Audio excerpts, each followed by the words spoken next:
Hi, Algebra 1. Welcome back. Today we are going to continue through 10.3. You have a note handout on RunWeb and will also be on page 614 in your books. We are just going to cover one concept today, but we're going to do quite a few examples of it. Yesterday, we talked about combining like radicals. That means how do we add and subtract radicals? Today, we're going to talk about how do we multiply radicals. So we're going to combine lots of different skills. We're going to be FOILing. We're going to be distributing. We're going to be multiplying radicals. We're going to be simplifying radicals. We're also going to be adding and subtracting radicals. So today's lesson kind of pulls everything together that we've been doing at least this week, as well as things we've learned in the past. So our first two examples come, again, like I said, straight from your book, problem 3 in 10.3. And I have two different examples. They're two different colors because I had to squeeze them together to fit them. So my first problem is the square root of 10 times the square root of 6 plus 3. So I have a term on the outside that needs to be distributed through everything on the inside. So I'm going to go ahead and draw my arrows. That means I need to multiply these two terms and then these two terms.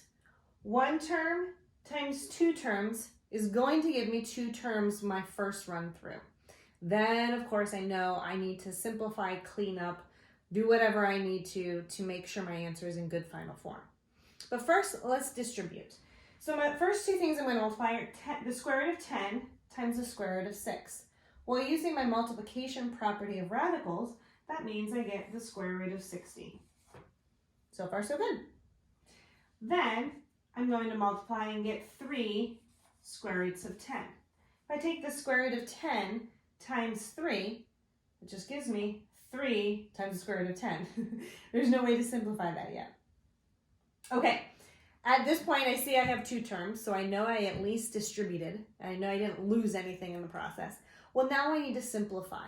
The square root of 60. Can I break that down at all? I sure can. A perfect square that divides evenly into 60 is the square root of 4 times the square root of 15. So the square root of 4, the reason I pick perfect squares is because I can simplify that right away to be 2. 2 square roots of 15 plus 3 square roots of 10. My last step is to see, can I add these? Can I? No, they are not the same radical and radicand. 15 and 10, they are not like radicals. That means I cannot add them or combine them. That means my final answer is just simply this. Okay, the next type of problem that we're going to encounter is this one. And you know what? I squeezed it in for this sake.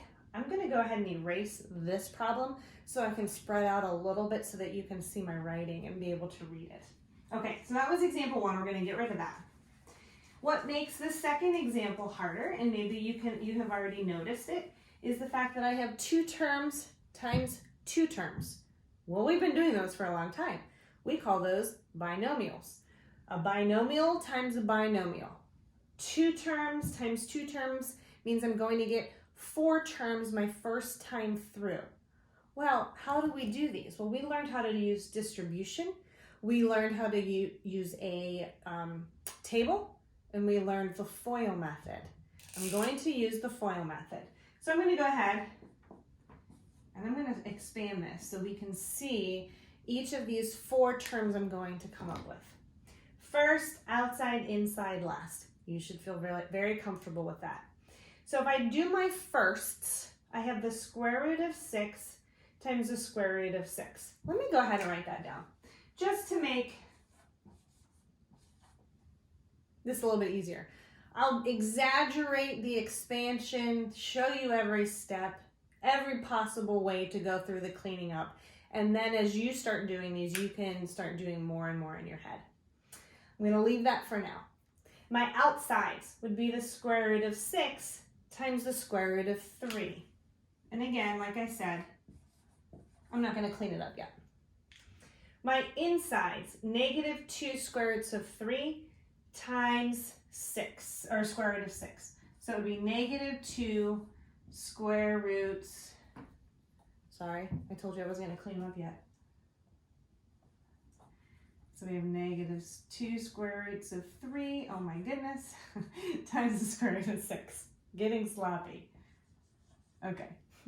My lasts, negative 2 square roots of 3 times the square root of 3. So I get negative 2 square roots of 3 times the square root of 3. Okay, so you can see I exaggerated this. I showed you exactly what product is happening for my first outsides insides lasts. Well, now let's go through and clean some of this up. We learned this property when we were rationalizing our denominators. A radical times itself gives me the radicand. Another way I could have thought through that, square root of 6 times the square root of 6 is the square root of 36, which is 6. So either way, I'm going to get there in the end. Okay, my outside, square root of 6 times the square root of 3 gives me the square root of 18. However, that can be broken down. Square root of 9 times the square root of 2. Remember, my goal is to pull out a perfect square. Square root of 9 is 3, so this actually gives me 3 square roots of 2. And it's a positive. They're positive when I multiply them. Okay, interestingly enough, you'll see my inside gives me negative 2 square roots of 18. I just did the multiplication. Breaking that down, you'll see this is looking very familiar to the one we just did. Square root of 9 times the square root of 2. Well, this is 3 times a negative 2. Cleans up to be negative 6 square roots of 2. My last one.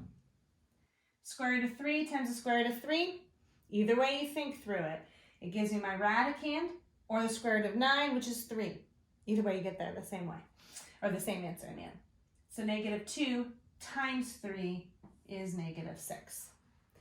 Okay, you can see these take a lot more work. There's a lot more simplifying and cleaning up involved. Well, now that I have my 4 terms, I go through and see if I have any common terms that can be combined. Well, the first thing I notice right away is I have a 6 and a negative 6. Those are common terms. They're just numbers. So what happens there? They actually cancel each other out. So my numbers are gone. 3 square roots of 2 minus 6 square roots of 2. That's pulling in yesterday's lesson. Like radical. Do the math of the coefficients. My final answer here is negative 3 square roots of 2. Okay, that took a lot of time. The reason I'm only doing this concept is because I'm going to give you 3 practice problems next. And they can be different variations of the last 2 we just did. So I really encourage you to pause the video, try these 3 problems, simplify them all the way, and then come back and we'll go over each one of them. Okay, so here they are. They're on the note handout if you printed them out, and they're also the Got It problems for problem 3 in this section. We have this problem, just like the first one we did. We have this one. You have to think through what you already know about binomials to do this one. And then we have this third one, which is an awful lot like the last one we just did. So go ahead and pause this video, come back when you're ready to go over it, and then that will be it for today. Okay. Please tell me that you did these 3 practice problems. Okay, let's go through, and I may end up, actually, I'm just going to go ahead and do it. I wrote this here for your sake, for those of you who don't have the note handout printed in front of you. I'm going to erase this problem so that we have enough room to do these 2, and then we'll come back to this one. Okay, so my first one is just 1 term times 2 terms. 1 times 2 tells me I'm going to have 2 terms when I'm done. I'm just going to use distribution here. You need to multiply that by the first term and then by the second term. So the square root of 2 times the square root of 6 gives me the square root of 12, plus 5 square roots of 2. I'm not done yet because this can simplify to be the square root of 4 times the square root of 3. We pull out that perfect square. and this is where I end up. I cannot add these. I cannot combine them because they are not like radicals. That is different than that, so I cannot add them. So that is my answer. 2 square roots of 3 plus 5 square roots of 2. As good as it gets. Look at my next one. I have the square root of 11 minus 2 quantity squared. Okay, remember that that means that I need to take this quantity and multiply it by itself 2 times. That does not mean I can simply square this and square that. No. We went over that distinction last chapter when we were squaring binomials, and I cannot do it. But you'll also remember from the last chapter that we learned a pattern for squaring binomials. This is my A, this is my B. If I square it, I get A squared minus 2AB plus B squared. That's one method. You can totally go ahead and do that. I'm going to demonstrate just by doing the old-fashioned way of multiplying it out and using FOIL. Okay, so what I'm going to do is I'm going to rewrite this. There we go. And I knew it was multiplying it by itself. Okay, so now I'm ready to FOIL. I took a lot of time in our last problem and wrote out the F, the O, the I, the L. I'm going to go a little bit faster for this problem. So my firsts, square root of 11 times the square root of 11 gives me 11. I can get there 2 different ways. My outsides, minus 2 square roots of 11. My insides, negative 2 square roots of 11. And my lasts give me positive 4. Right now I can see that I have 2 sets of common terms. Numbers gives me 15, and this gives me negative 4 square roots of 11. That is my answer for the practice problem number 2. Okay, let me go ahead and write our third one back up on the board, just making sure we have enough room to do it all because it is much more involved. It takes quite a few more steps of simplifying, and I want to make sure I have the space that I need for it. Okay. Square root of 6 minus 2 square roots of 3 times 4 square roots of 3 plus 3 square roots of 6. Okay, I've got a binomial times a binomial. 2 terms times 2 terms means I should get 4 terms my first run through. I'm going to use FOIL method again. If there's those of you who like the distribution method or the table method last chapter, great, go for it. I love it. Keep doing what you are comfortable with. I told you that it was a preference at that point. I, however, think through FOIL method. Okay, my firsts. If I do this times this, my numbers and my radicals. My outsides gives me just the number 18. How did I get that? 3 times the square root of 36. 3 times 6 gives me 18. See how I'm starting to do a lot of this work mentally. You're going to get there too. My insides gives me negative 8 times 3, negative 24. Again, step by step, that would have been negative 8 times the square root of 9, which is 3, negative 24. My lasts, negative 6 square roots of 18. Okay, at this point, let's find the common terms and then we'll clean up.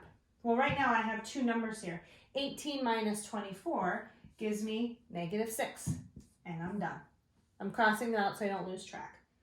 I have the square root of 18, square root of 18. Those are like terms. I do the math with the coefficients. I get negative 2 square roots of 18. However, I need to simplify that square root of 18. It's not simplified. So I know that the square root of 18 equals the square root of 9 times the square root of 2. Square root of 9 is 3. So I get negative 6 square roots of 2. My final answer, complete, is negative 6 minus 6 square roots of 2. Now, if you wrote it in the other order, that you did negative 6 square roots of 2 minus 6, It's fine. It's totally fine. It means the same thing. Okay, that's it for today's lesson. And you were just dealing with multiplying radicals, but as you can see from all the different variations we did together, there's a lot to keep track of. A lot of different lessons are all combined into one. So I want you to take your time with this. Remember that there are suggested book problems on the note handout as well as on RunWeb. And today's homework is not Khan Academy. There are a few select problems on a worksheet that you can find on RunWeb. It's listed under Wednesday, but it's for Wednesday, Thursday, and Friday's homework. All of those are due Friday at 5 p.m. Okay, that's it for today. We have one more lesson for this week. Tomorrow's lesson is a little bit longer than the last two have been, but that's okay. We are going to finish strong. Okay, I'll see you then.